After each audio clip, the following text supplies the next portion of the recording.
खुलुमबाय आंनि मुङा थरेना खनजति बसुमतारी जिल्ला उदालगुरि बियाब बरसला गामि कसारिसन रासो कसारिसन दुलाराय बाथौ लाइमोन आफादनि दैदेननायाव अनलाइननि गेजेरजों बाथौ थान्दै फरायथिनो आखायाव लादों।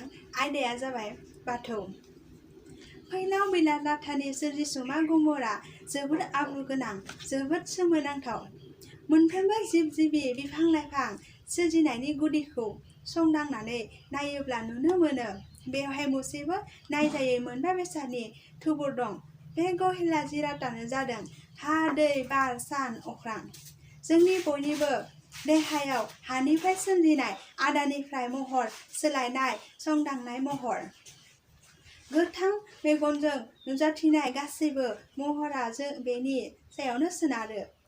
बेबायदिनो जोंनि देहायाव थानाय थै खान्थै बायदि बायदि लाव लाव बेसादफोरा दैनि महर। बे जिरादानो देहा मोदोमखौ गोरा गुरै दाफुंनायाव हेफाजाब होयो।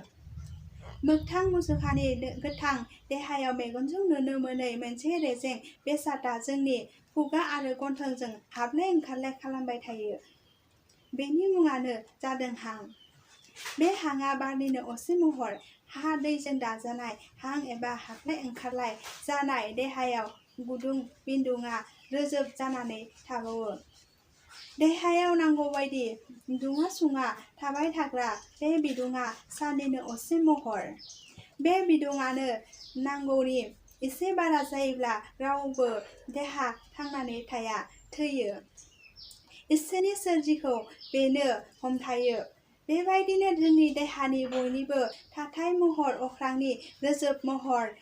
बयबो देहानि महरखौ लासै लासै फुदुंलांबाय थायोब्ला बे जोबथारनायाव बिन्दो महर थाहैगोन। बबेखानि गोथौयै नायोब्ला जोंनि बयबो उजिनायनि गुदियानो बे थरथिं बिन्दोनि सायावनो सोनारो। बे बिन्दो महरखौ फुवारलांबाय थायोब्ला बेनो अख्रांमा महर जाहैयो। बे गासैबो बिथिंखौ गोथौयै बिजिरनानै नायोब्ला नुनो मोनो गमामायै हा, दै, बार, सान, अख्रांनि बबेबा मोनसेखौ नागारनानै जेबोआनो सोरजिजानो हाया। बेनिखायनो सुबुंनि गहेला सोरजिनि गुमुर संदांगिरि आफा बाथौ सिबोराय बे मोनबा बेसादनि गुमुरा जोबोद गोथौ होननानै बुंलांदों। बे गोथौ गुमुरखौ बेनिखायनो बा गोथौ बाथौ बुंनाय जायो।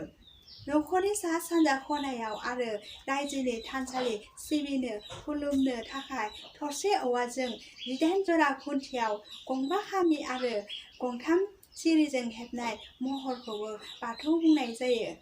बे खामिखौ जों बयबो बाथौ दुमनाय होननानै बुङो। मानोना बाथौ दुमनायखौ सोरजिनि गासै गोथौ फुरुं बिजिरनो हानाय बायदियै थाथै महरै हेबनाय जायो। सिजौ गायनानै बाथौ दुमनाय जायगाखौ जों बे बायदिनो बाथौ बिन्दो बुंनाय जायो। एसेनोसै।